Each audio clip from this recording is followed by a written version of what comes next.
Hello guys, in this video we talk about consumer surplus. This is important topic for UGC NET exam and UPSC exam and all other competitive exams.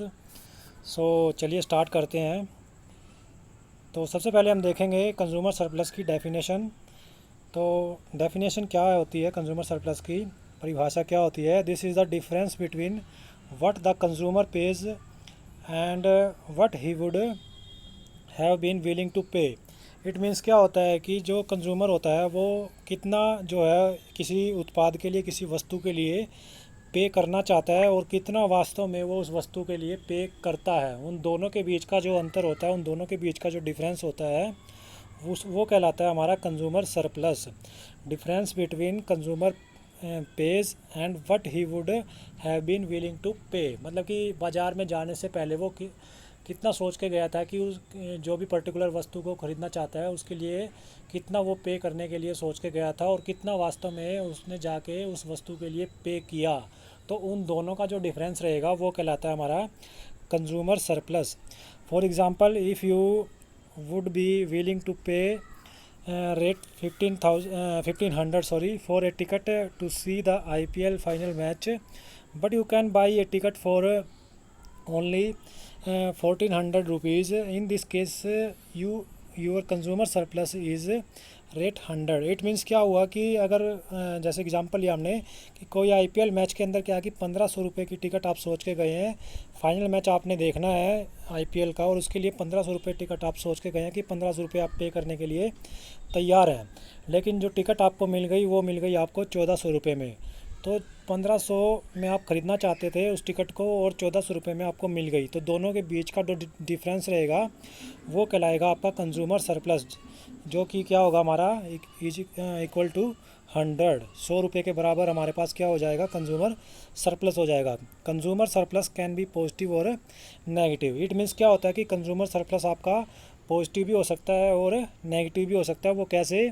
It will be positive, यह positive होगा कब होगा? If the market price of a good is lesser than the price of the customer is ready to pay. It means क्या है कि market price अगर कम है, जितना उपभोक्ता, जितना कंज्यूमर जो है पे करना चाहता है उससे जो बाज़ार कीमत है अगर कम है, तो हमारा जो कंज्यूमर सरप्लस होगा वो क्या होगा, पॉजिटिव होगा। In contrast it will B negative, और इसका उल्टा क्या होगा, वो नेगेटिव भी हो सकता है। कंज्यूमर सरप्लस कब हो सकता है? If the market price is greater than the consumer willingness to pay, मतलब जितना कंज्यूमर देना चाहता है किसी वस्तु के लिए, किसी उत्पाद के लिए, अगर वो उस उत्पाद की बाज़ार कीमत से ज़्यादा है तो क्या होगा, हमारा कंज्यूमर सरप्लस क्या हो जाएगा, नेगेटिव हो जाएगा। तो इस तरीके से क्या है कि कंज्यूमर सरप्लस आपका हमारा क्या है कि पॉजिटिव भी हो सकता है और नेगेटिव भी हो सकता है। तो आगे देखते हैं। The market price is the price of goods that is prevalent in the market. In contrast क्या है कि the price which the consumer is willing to pay is the price that is determined by the consumer after researching the market. It means क्या है हमारा कि यहाँ पे the market price is the price of goods that is prevalent in the market, मतलब कि जो market के अंदर निर्धारित किया जाता है, मार्केट के अंदर रखा जाता है, वो क्या कहलाता है, हमारा मार्केट प्राइस कहलाता है, बाज़ार कीमत कहलाती है। और इसका उल्टा क्या है कि the price which the consumer, जो कंज्यूमर का खुद का प्राइस वो सोच के गया है, कंज्यूमर का जो प्राइस होता है खुद के लिए, इज़ विलिंगनेस टू पे, वो सोच के गया है कि कितना वो पे कर सकता है किसी उत्पाद के लिए। Is the price is determined by the researching the market, consumer after researching the market, मतलब वो रिसर्च करके जैसे आइडिया लगा के जाता है कि वो इतना प्राइस उस वस्तु के लिए, उस उत्पाद के लिए देने के लिए तैयार है, तो वो कंज्यूमर प्राइस होता है। और जो ऑलरेडी मार्केट के अंदर जो प्राइस चल रहा होता है उत्पाद का, वो मार्केट प्राइस होता है। तो दोनों के बीच का जो डिफरेंस रहता है वही हमारा कंज्यूमर सरप्लस होता है। उसके बाद क्या है कि यहाँ पे the price for a product is determined by the company which is producing it and also depending on demand and supply of the product. तो इसमें क्या कहा गया है, the price for a product is determined, कैसे निकाला जाता है price? By the company which is producing it, जो उसको प्रोड्यूस करती है कंपनी को, उत्पाद को कंपनी जो है प्रोड्यूस करती है। एंड ऑल्सो कैसे निकाला जाता है, डिपेंडिंग किस पे करता है, जो मार्केट के अंदर उस उत्पाद की मांग होती है, डिमांड होती है, और उस उत्पाद की जितनी सप्लाई होती है, तो दोनों जहाँ पे कट करती है, दोनों जहाँ पे मिलती हैं, तो इस तरीके से उसकी क्या है कि बाज़ार कीमत निर्धारित होती है। उसके बाद क्या है कि द कंज्यूमर सरप्लस जो है formula can be represented as follows. तो कंज्यूमर सरप्लस का जो फॉर्मूला है उसको हम इस तरीके से देख सकते हैं, consumer surplus is equal to maximum price willingness to pay, minus में क्या कर देंगे, एक्चुअल प्राइस को हम क्या कर देंगे, माइनस कर देंगे। मतलब क्या है कि जितना कंज्यूमर देना चाहता है वो प्राइस, वो कीमत किसी उत्पाद के लिए, और जितना उस उत्पाद का एक्चुअल प्राइस है उसको हम माइनस कर देंगे, that will be equal to consumer surplus. इस तरीके से क्या है कि, और क्या है कि the consumer surplus formula for multiple consumers के लिए भी हम क्या कर सकते हैं, एक्सप्रेस कर सकते हैं, निकाल सकते हैं, देख सकते हैं। तो कंज्यूमर सरप्लस हमारा मल्टीपल कंज्यूमर्स के लिए क्या रहेगा, 1/2 मल्टीप्लाई में डिमांड क्वांटिटी एट इक्विलिब्रियम, गुणा में क्या कर देंगे, maximum price willingness to pay minus में मार्केट प्राइस। तो 1/2 इंटू में कर देंगे डिमांड क्वांटिटी एट इक्विलिब्रियम, संतुलन स्थिति में कितनी क्वांटिटी क्या है कि डिमांड हो रही है, कितनी क्वांटिटी की मांग हो रही है, उससे हम मल्टीप्लाई कर देंगे 1/2 को, और गुणा में कर देंगे maximum price willingness to pay minus में मार्केट प्राइस।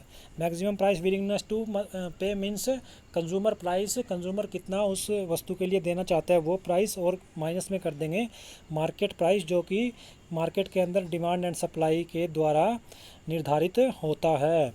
तो इस तरीके से फॉर्मूला बन जाएगा मल्टीपल कंज्यूमर्स के लिए कंज्यूमर प्लस सरप्लस निकालने का। This is also known as extended consumer surplus formula. तो इसको एक्सटेंडेड कंज्यूमर सरप्लस फार्मूला भी कहा जाता है। डायग्राम ऑफ कंज्यूमर सरप्लस, अगर हम डायग्राम को देखें तो डायग्राम के अंदर क्या है कि क्या हो सकता है, किस तरीके से हम इसको दिखा सकते हैं।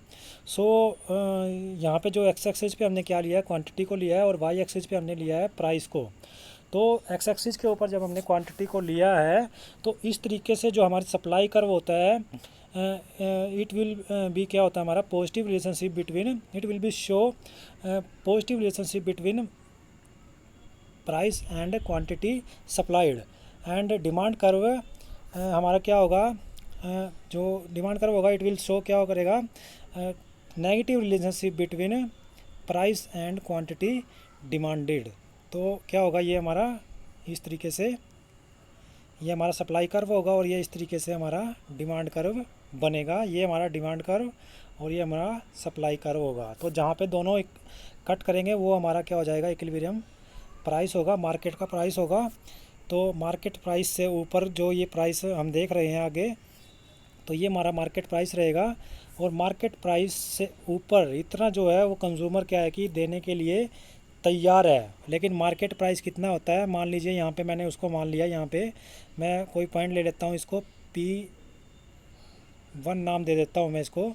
तो P और ये हमारा 0 है, तो 0 से लेके P तक ही क्या है कि कंज्यूमर को प्राइस देना पड़ रहा है, जबकि जो है प्राइस वो सोच के गया था, ये मैं इसको A नाम दे देता हूँ इस पॉइंट को ऊपर। तो प्राइस वो जो जितना देने के लिए तैयार था, विलिंगनेस टू पे करने के लिए तैयार था, वो था OA के बराबर, और जितना उसने दिया है वो दिया है OP के बराबर। तो ये जो एरिया बच जाता है, ये एरिया हमारा कहलाएगा कंज्यूमर सरप्लस। सो इस तरीके से हम ग्राफ के अंदर भी इसको दिखा सकते हैं। उसके बाद क्या है कि how elasticity of demand affect consumer surplus, कि जो इलास्टिसिटी ऑफ मांग की जो लोच होती है वो कंज्यूमर सरप्लस को किस तरीके से क्या कर सकती है, प्रभावित कर सकती है, वो हम देखते हैं। तो क्या होता है इसके अंदर, if demand is price in elastic, अगर जो मांग है, अगर वो क्या है कि कीमत बेलोचदार है, मतलब कीमत के बढ़ने या घटने से मांग के ऊपर कोई भी प्रभाव नहीं पड़ता है, इसको कीमत बेलोचदार मांग कहते हैं हम, प्राइस इन इलास्टिक डिमांड बोलते हैं हम इसको।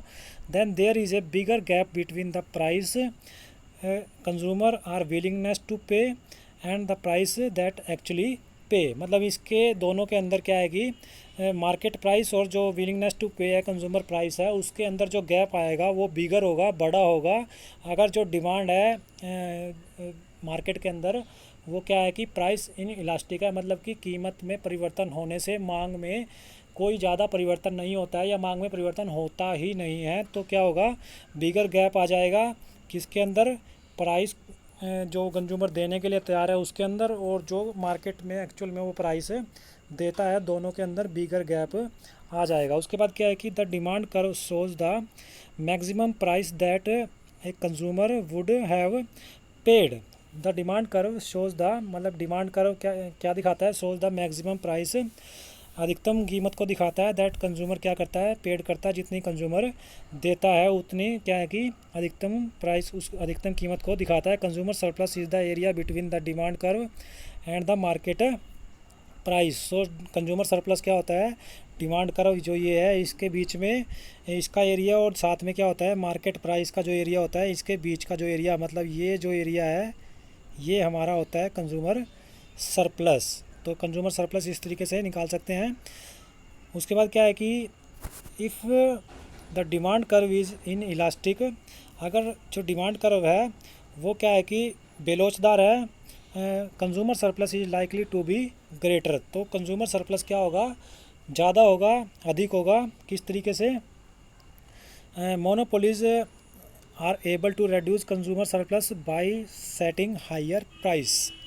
मतलब क्या होगा, consumer surplus is likely to be greater. वो कैसे, monopolies are able to reduce consumer surplus by setting higher prices. Monopolies क्या करेंगे, एबल होंगे किसके लिए, रेड्यूस कंज्यूमर सरप्लस, मतलब कंज्यूमर सरप्लस को घटाने के लिए। अगर किसी उत्पाद की जो मांग है बाज़ार के अंदर, अगर वो बेलोचदार है, मतलब कंज्यूमर उसको ख़रीदेगा ही चाहे कीमत बढ़े या घटे, तो क्या होगा, कंज्यूमर सरप्लस बाय सेटिंग क्या होगा हमारा, जो मोनोपोलीज होगा, अगर मोनोपोलीज एक ही उत्पाद है वो, मतलब उसका कोई निकट स्थानापन्न नहीं है, मतलब क्या है कि एक ही उत्पाद है और उसके कंपैरिजन में कोई दूसरा उत्पाद नहीं है बाज़ार के अंदर, और क्या है उसकी जो डिमांड है वो इनइलास्टिक है, तो कंज्यूमर उसको खरीदना ही पड़ेगा कंज्यूमर को, और ख़रीदेगा ही। तो क्या होगा, जो मोनोपोलीज होगा वो एबल होगा किसके लिए, reduce consumer surplus by setting higher prices, मतलब कि कीमत को बढ़ाने के लिए, और कीमत जैसे वो बढ़ाएगा तो कंज्यूमर सरप्लस उतना ही क्या हो जाएगा, हमारा ग्रेटर हो जाएगा, ज़्यादा हो जाएगा। उसके बाद क्या है कि price discrimination is an attempt to extract consumer surplus by setting. So क्या है कि पहले हमने क्या पढ़ा, monopolies are able to reduce consumer surplus by setting higher prices, मतलब कंज्यूमर सरप्लस हमारा उतना ही घटेगा, कम होगा, ये पहले मैंने बड़ा हुआ बता दिया था, घटेगा consumer surplus by setting higher price. अगर मोनोपोली जो है हायर प्राइसेस सेट करता है, तो price discrimination is an attempt to extract consumer surplus by setting, मतलब प्राइस डिस्क्रिमिनेशन जितना ज़्यादा होगा या कम होगा, तो वो अलग अलग तरीके से, 3 तरीके से प्राइस डिस्क्रिमिनेशन होता है। तो तीनों डिग्रीज़ के अंदर प्राइस डिस्क्रिमिनेशन के अंदर, फर्स्ट डिग्री, सेकंड डिग्री और थर्ड डिग्री प्राइस डिस्क्रिमिनेशन के अंदर क्या होगा, वो एक्सट्रैक्ट करेगा, वो वेरी करेगा कंज्यूमर सरप्लस, वो किसके सेटिंग से, मोनोपोलीज के सेटिंग से, मोनोपोली एकाधिकार के सेटिंग के ऊपर वो डिपेंड करेगा कि कंज्यूमर सरप्लस कितना हो रहा है, कितना हो सकता है।